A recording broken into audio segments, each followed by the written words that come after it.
everyone. I'm Dr. Yosefa Fogel-Rubel, and this is One-on-One, Women Talk Torah, a series brought to you by Matan Women's Institute for Torah Study.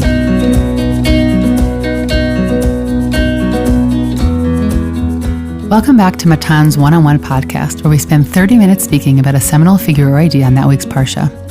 Join us at Matan Jerusalem's branch on Hoshana Rabbah evening for a moving learning experience. Rabbanit Rachel Sprecher-Frankel, Dr. Yael Ziegler, and Rabbanit Shani Tarragon on Motzei Shabbat, the 20th of Tishrei, October 15th. The evening has been dedicated in memory of Yair Mordechai by his widow and Matan student Iria Mordechai. It's not too late to register for yearly classes. Check out the Matan website for all relevant information. Today's episode is dedicated in memory of Moshe Bina, son of today's esteemed guest, who passed away 1 year ago. If you would like to sponsor a podcast episode in honor or memory of a loved one, please contact the Matan office via telephone or email us at podcast@matan.org.il. That's podcast@matan.org.il. Parshat V'zot HaBracha closes the entire Torah. It opens with the blessing or predictions bestowed by Moshe onto the tribes of Israel. While the content reflects the tribal realities in conquered Israel, the address is made to each tribe by their ancestral name, Dan, Asher, thus making it seem as if Moshe is addressing each child as Yaakov did in the end of Sefer Bereshit. The Parsha then recounts Moshe's passing on Har Nevo, the details of which have already been rehearsed 2 chapters prior. It is as if Moshe was already ready to exit, but interrupted this finale to powerfully address his proverbial children. The Torah closes with a moving description of how essential and unique Moshe's role as leader was and always will be.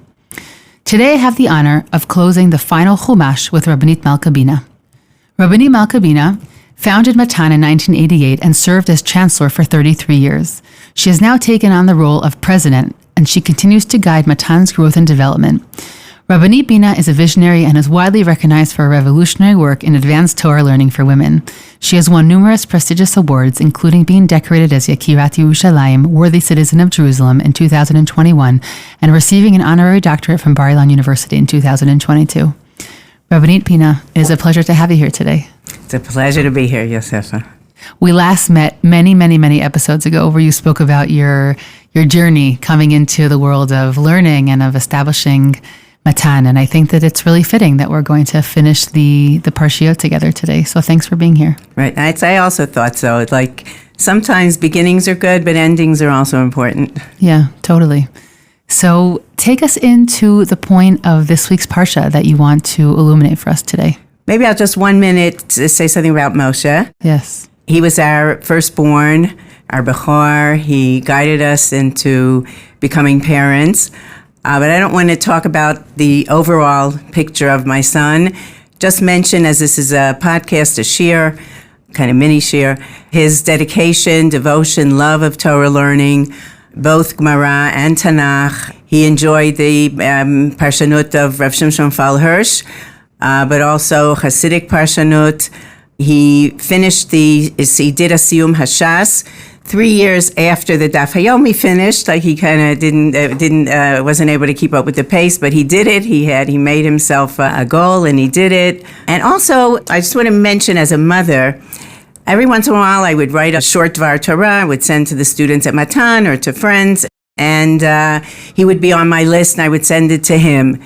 And when I heard back from him, nice thought, Ima, beautiful idea, it was just a very wonderful feeling, getting a stamp of approval from your child. So, I'm mentioning to all the children that when their parents, do something that they connect to, obviously, and it's nice hearing from the children. And so Moshe showed a certain thoughtfulness and connection. We enjoyed discussing themes in Torah. I will just say that I think also as we close the Torah is a hora'ah, it's an instruction, and the Torah is made to be passed on to future generations. That's how the system is built, and so I think that that's a beautiful memory to be shared as we close the Torah, and in our minds at least think about how we pass that on to all the generations after. So thank you for that memory. Yosefa, you said something that Moshe addresses his sons. I might say addresses and blesses. Mm-hmm. It is called Zot HaBracha. Right in the beginning, I think twice the word, the Baruch is used. And actually, I made like a hasty comparison between Yaakov's, the blessings there, and the blessings of Moshe. And there's more usage of Baruch. First of all, there isn't chastisement as Yaakov gave. It's like preparing them to enter Eretz Yisrael, talking about it. And in 3 or 4 of the Shvatim, the different Shvatim, 4 or 5 even, the word Baruch comes in. Whereas in Yaakov, it's, I think, only in Yosef. So somehow I think Moshe, even though Chumash Devarim is heavy on chastisement and rebuke and punishment, he wants the end to be a blessing. Totally. I saw that as something also very special in Moshe, and that somehow after he blesses his children, he's ready to step up to Har Nevo, where that's what we're told in the last parak. He steps up, and this is where Hashem shows him Eretz Yisrael, kind of going from north to south. If you a little bit of a description there, and then the last words, I found it so poignant. The last words that, so to speak, before maybe Moshe writes, or it's hard to know. There's a lot of discussion there. Ibn Ezra actually says already from Pasuk Aleph, Moshe didn't write, but he writes in Pasuk Hey, ויאמר השם אליו, זאת הארץ אשר נשבעתי לאברהם, ליצחק וליעקב לאמור לזרעך אתננה, הריתיך בעיניך, שמה לא תעבור. There you will not pass, you will not come. That those are the last words. You're not going to go, something that he's been preparing for and hoping for, although he knows he's not. But that's kind of those final words. And then it took me back to Avraham, who the first words recorded in the Torah to Avraham are Lech Lecha.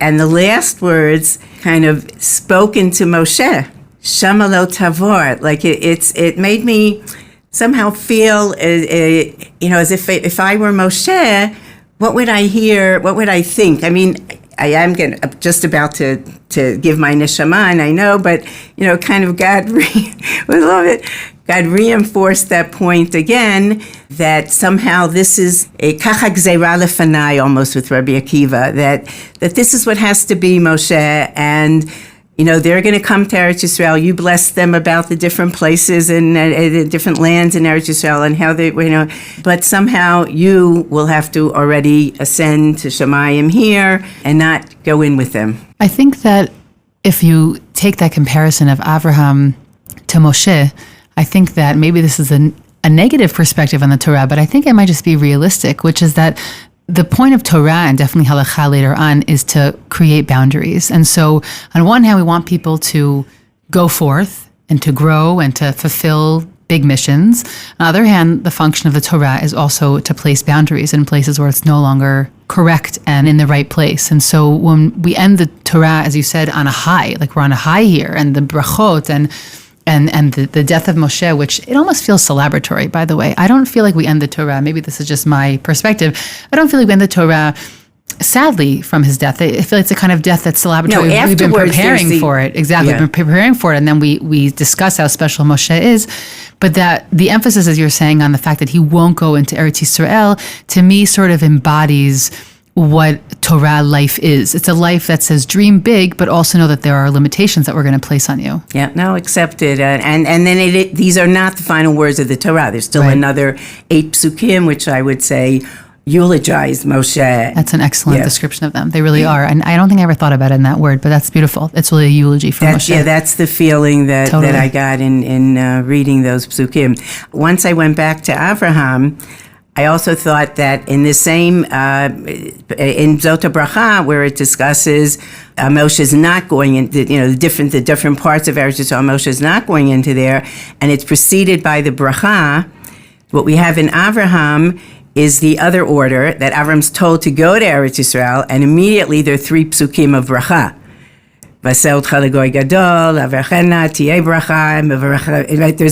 There's also somehow Eretz Yisrael is connected with the bracha, whether you come or not, whether you go or not. Like Avraham, right away, lech lecha la'artecha, and then the next 2 psukim, there are about 5-6 times different brachot that are given to Avraham. And here, Moshe gives the brachot to the Shvatim, knows that they're going to go, I think, to Am Yisrael. Mm-hmm. Yaakov gave it to sons, but here Moshe gives it to Am Yisrael.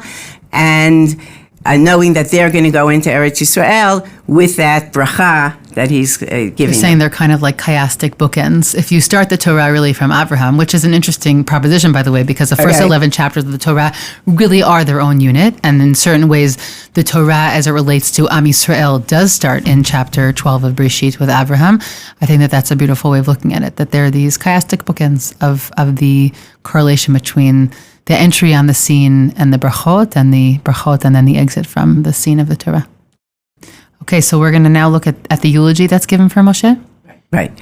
So first, just the facts of Moshe going up and the burial and the mourning period, and I think most significant, and also that Moshe placed his hands and inaugurated Yoshua for the task. I think these 5 psukim are a little bit more technical, on the more technical side of the continuity, right? And the last 3 psukim are really the psukim of more specific hesped for Moshe.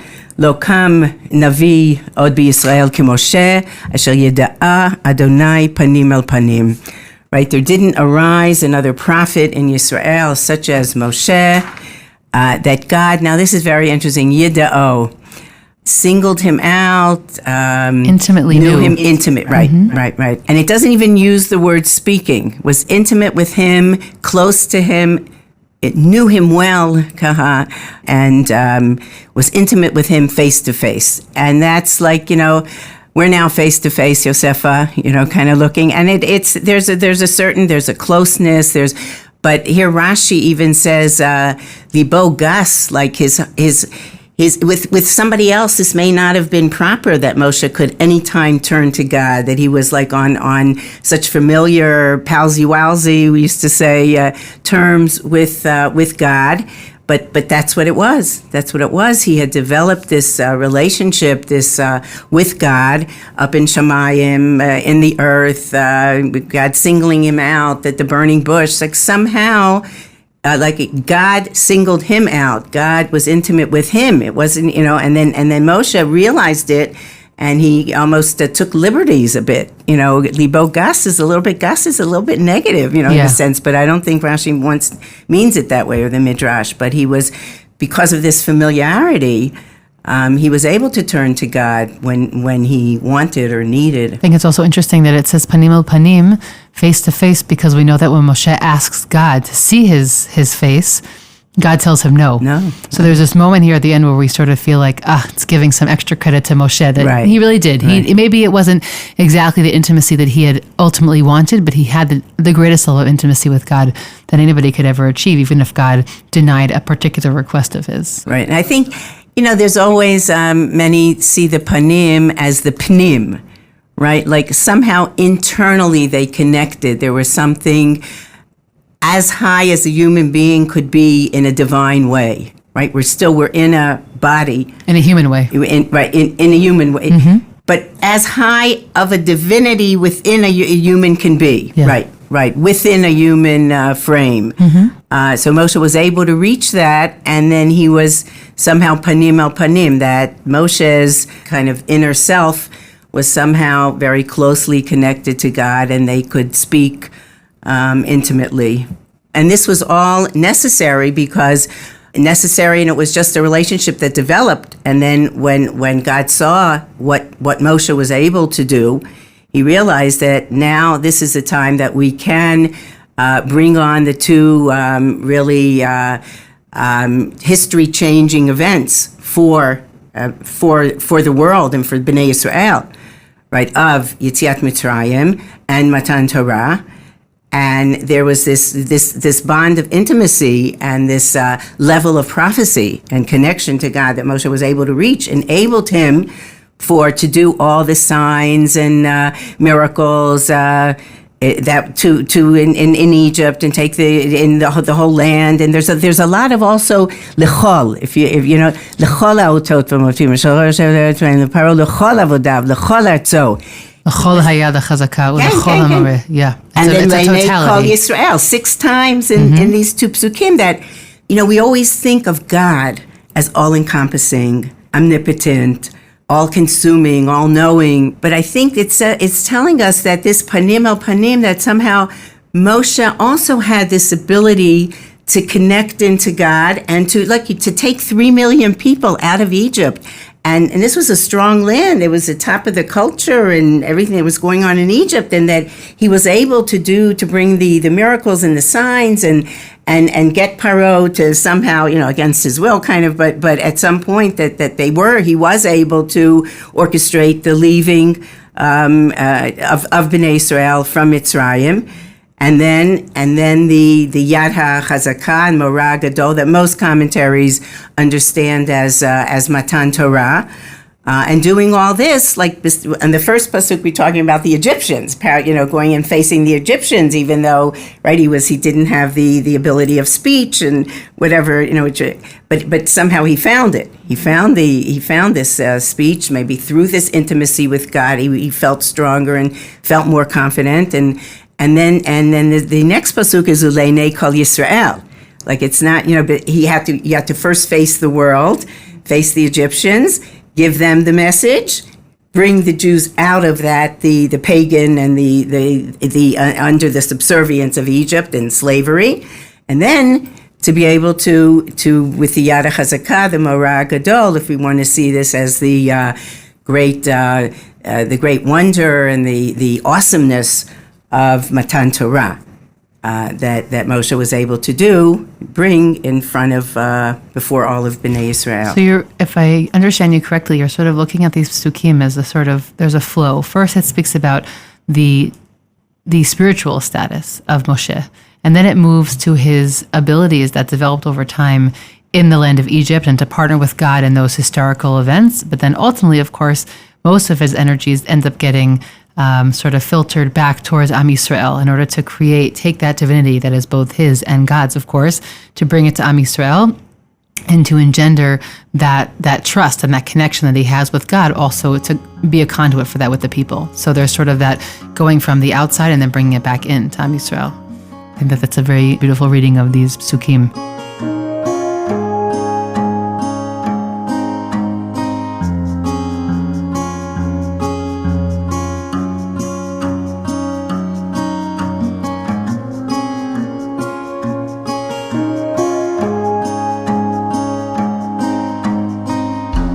I wanted to bring my connection to the Sefat Emet. After finishing my formal learning, I wanted to continue with Gemara. I felt I didn't have enough formal learning Gemara, and while raising my children, my time in the evenings, I really dedicated to learning, and then afterwards teaching a bit of Talmud. But at a certain point, maybe, 10, 15 years ago, I continued my study of Talmud, but I felt something in my neshama needed a little bit more nurturing, and I wasn't getting it from the Talmud. Talmud was more a cognitive, the intellectual, rational, which I also need, and those needs are met by my study of Talmud. But I felt I needed something that could go more directly to the neshama, and I discovered the Sefat Emet. Sefat Emet is also a clear thinker. He has books on the Gemara as well, and it's not a mussary kind of tone, which always somehow bothered me a bit. But just understanding what's happening and speaking to the person and giving bigger ideas, but not you have to do this or you should believe this, but leaving it open, and you decide. Where you want to take this. I'll just add that the Sefat Emet, what often happens that people get called by the name of their best known work, was Rav Yehuda Aryeh Leib Alter, who was born in 1847 and died in 1905. He was a Hasidic rabbi who succeeded his grandfather as the Av Beit Din in Poland, in a town known as the town of Ger. So that's a location known to some of us. It's right near Warsaw. I was there. Yeah, It's right by Warsaw. He was orphaned by both of his parents, and he was really brought up by his grandparents. his grandfather, who was also usually known as the Chidushei Harim, but was Rabbi Yitzchak Meir Alter. I'll just add one other interesting fact, that when he was 10 years old, his grandfather took him to visit the Kutzker Rebbe, and that left a very, very big impression of him. And his works that are all entitled the Sefat Emet, they deal with Talmud and ethics of the Midrash, and of course his commentary on the Torah is actually the one that is most known. So a little bit more background to who the Sefat Emet was. And I also will say, Rabbanit Bina, that the Sefat Emet is sort of classically one of the most beloved Hasidic works. It's a modern Hasidic work. It's not old at all. It's one of the most beloved Hasidic works. Classically in yeshivot, it was one that was taught of all the Hasidic works out there, and non-Hasidic yeshivas. For some reason, the Sefat Emet was the one that often made it in there. So it's definitely in all of my Hebrew-speaking circles, the Sefat Emet always comes up. I myself rarely end up opening it up, but I was pleased to be able to do that for this episode. Yeah. So, yeah. One short story that I heard about the Rav Kook, Zatzal. Wherever he went, he had the Sefat Emet with him. If he had a few minutes extra to study, I would look at the Sefat Emet, and he was invited to Shabbat to a town in the Tel Aviv area. All of a sudden, he looks, he checks his luggage, his baggage, and there's no Sefat Emet. They were already in Mevaseret, and he asked them to return because he didn't want to be Shabbat without the Sefat Emet. So just from Rav Kook, you said many, yes, and I found great wisdom in his teachings. Now here, what he's doing, a little bit acrobatic. We all know that we right away on Simchat Torah we finish Leinei Chol Yisrael and then Bereshit bara Elokim. So he kind of connects these almost makes a pasuk out of the end of the Torah and the beginning of the Torah, and he wants to. What are the messages? What can in doing this acrobatic? Kind of taking that license and playing around with the text a bit. What ideas are behind it, and what does he see to let us share with him, deeper thoughts that he has. And he in the first passage, he starts with the last words of the Torah, the last 7-8 words. Ulechol hamorah hagadol asher asa Moshe leinei kol Yisrael, and all this great awesomeness. We use the word fear, but it's a fear of reverential respect combined with fear, wonderment. That Moshe did before Bnei Israel.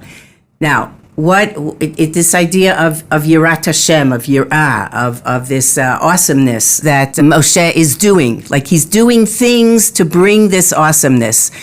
And the Sefat Emet connects this awesomeness and Moshe doing things for this in connection with his awesomeness and bringing about the awesomeness. Also that to Bereshit bara, to God's creating the world, and God's creating the world also for this purpose, right? But that God's creating the world. He cites the Sefat Emet cites a pasuk from Kohelet. Ve'elokim asa sheyiru mipanav. God did everything. He created the whole world so that people will have this awesomeness, wonderment, fear, but a respectful fear, a fear of what? An awe. A awe of right and before God, and seeing this as something that one of the purposes of creation, that people kind of connect with God and sense the wonderment. Now, I just to get in the Rambam talks a little bit about it. First of all, the Sefat Emet mentions that the Morah Gadol. How can Moshe do it? He does it through Matan Torah, and it has to come through Matan Torah. But Matan Torah isn't the full end. We want Matan Torah to bring this emotional feeling of awe, of amazement, of yirat romemut, like an uplifting fear, an uplifting awesomeness that we feel connecting us to God. And I thought the best way, it's like an analogy, but we try to go to Switzerland, and I remember the first time it was just breathtaking, mind-boggling. You couldn't do anything else other than think about how beautiful this is. Marabu Masecha Hashem. And I think like that the idea is when we learn Torah, when Moshe gave the Torah to Bnei Israel, to bring them to this feeling of an uplifting and inspirational, that such a reverence for God that could bring the Torah down to earth, that the brilliance of the Torah, the all-encompassing element of God, also all the fire and the trembling, and there is also this sense of wonderment, and that we have to keep with us. It's like Moshe worked on this, on bringing this, and there's also a pasuk, Leman Yiratoya in Shmot, after Moshe gives the 10 Commandments, Leman Tiyeh Yirato al Pnechem. Right, he tells Bnei Israel, because Bnei Israel are scared.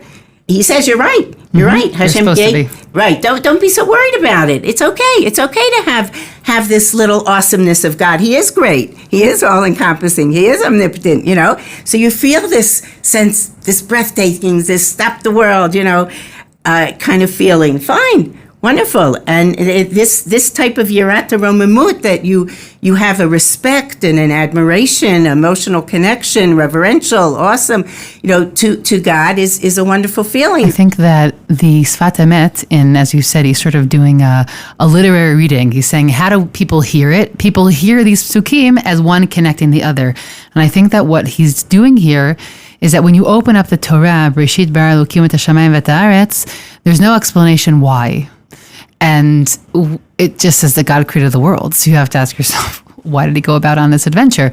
But he's saying that if you listen to the way that we read, which connects this pasuk and the next one, then you figure out why God made the world. I'm just sort of trying to figure out the methodology. What he's doing is that he says, well, it just says here, L'chol marah gadol asher asa Moshe l'nei Yisrael, Bereshit bara Elokim. And so he says that the whole point of why God created the world, and I am agreeing and emphasizing that the Ramban says the same thing in his own way on his commentary on the creation story. But here he's saying is that you can also just see it from the psukim themselves, that the reason God creates the world is so that we will have this awe-filled relationship with God. Right. And you get that when you read them as a flow. Now what's brilliant here, let's see if you hopped it, Yosefa. The word, I'm in a fahert. Yeah, in a fahert. The word Bereshit. Did you see what he did with the word Bereshit? Okay, you bring it out. Yeah. Okay, Bereshit, he says, is, so we're talking about this yirah, and it's not the low level of fear of punishment or fear of Gehenom or fear of a wild animal, but it's really this awe-filled fear of God, knowing the omnipotence of God. And that's this, he brings it, this is from the Zohar, from the Kabbalah, it's the 8th level of Yirah, and that Yirah is called Yarei Yud Reish Aleph Boshet. Like total humility, total shame, total I'm nothing compared to what God can do. And if we take those 6 letters, that's Bereshit. That's Bereshit. Bereshit is incorporates within it the purpose of why God is at the beginning, why God is creating the world, and it's he finds it through the Zohar. He finds it already within the word Bereshit of Yarei Boshet and Yarei Shabbat. Shabbat is also, when I said like stop the world, breathtaking. You just wow, God, wow, he gave us this Torah. Wow, the pasuk can say 3 different things, and they're wonderful. And wow, there's Torah Shabbat Peh, like this sense of wonderment and amazement at God's giving us of the Torah and the world together to both of them. Yeah, it's interesting because we mentioned in the beginning of our conversation that there's something about this, both the eulogy of Moshe, which clearly describes him as the greatest human that ever was, but that it also reminds you that he has a limit and that he couldn't go into Eretz Yisrael.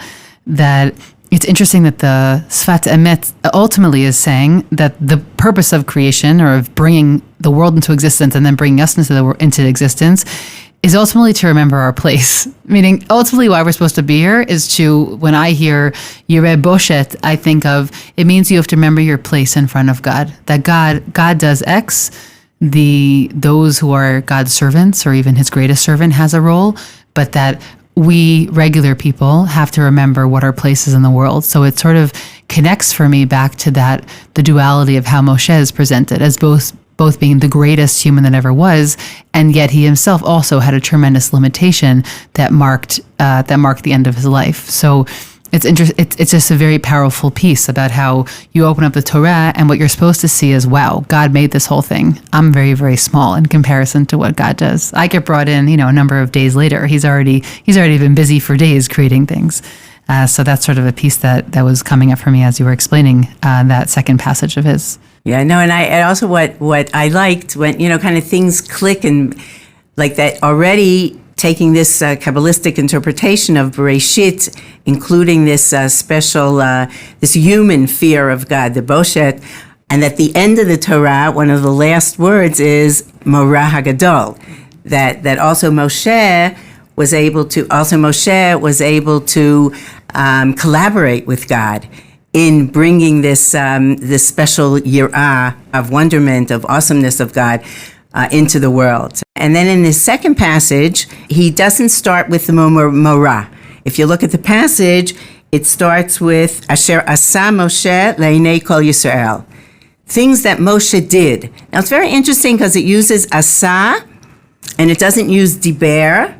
It's really, all through the Torah, V'yidaber Hashem Moshe lemor, V'yidaber. Although the Asa with the Mishkan, it's not there are plenty of times Asa, but the end is this sense of Moshe doing, accomplishing, almost the Bereshit bara, and here's the Moshe Asa. Like God created things, Moshe did.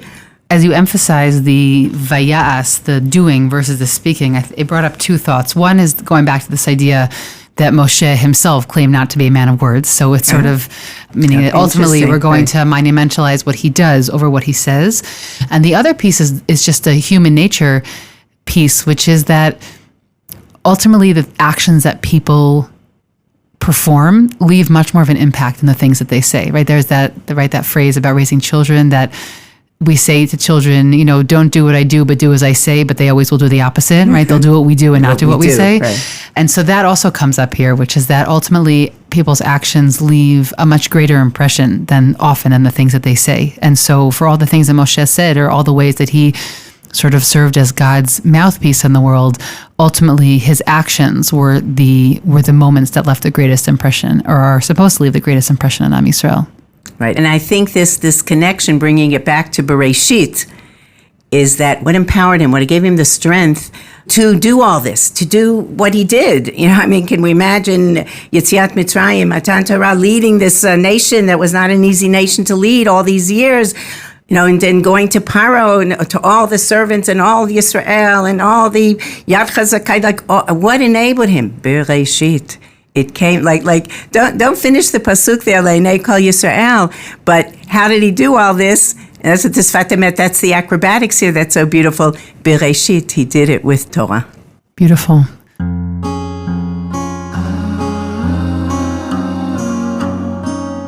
Thank you, first of all, for this conversation.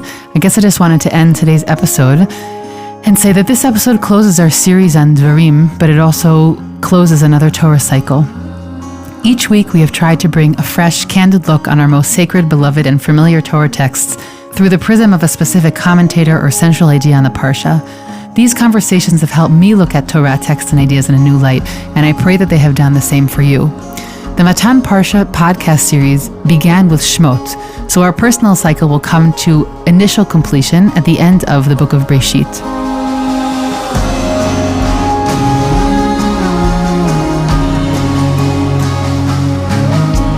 Our upcoming explorations of Bereshit will focus on family dynamics in each of the Parshiot, moving, meaningful, and ever-relevant conversations with many new and some amazing returning guests. So stay tuned, and as always, remember to share these episodes with family and friends. I hope you've enjoyed this conversation as much as I did. I'm Dr. Yosefa Fogel-Rubel, and this is One-on-One Women Talk Torah, a series brought to you by Matan Women's Institute for Torah Study. Please do One-on-One and Women's Torah Learning a small favor by sharing this podcast with family and friends so that we can reach new listeners. You can stream and download these episodes on Spotify, iTunes, Google Podcasts, SoundCloud, and Matan's website. Don't forget to leave us a 5-star review in the comments. Please send us any feedback at podcast@matan.org.il. That's podcast@matan.org.il. Thanks for listening, everyone.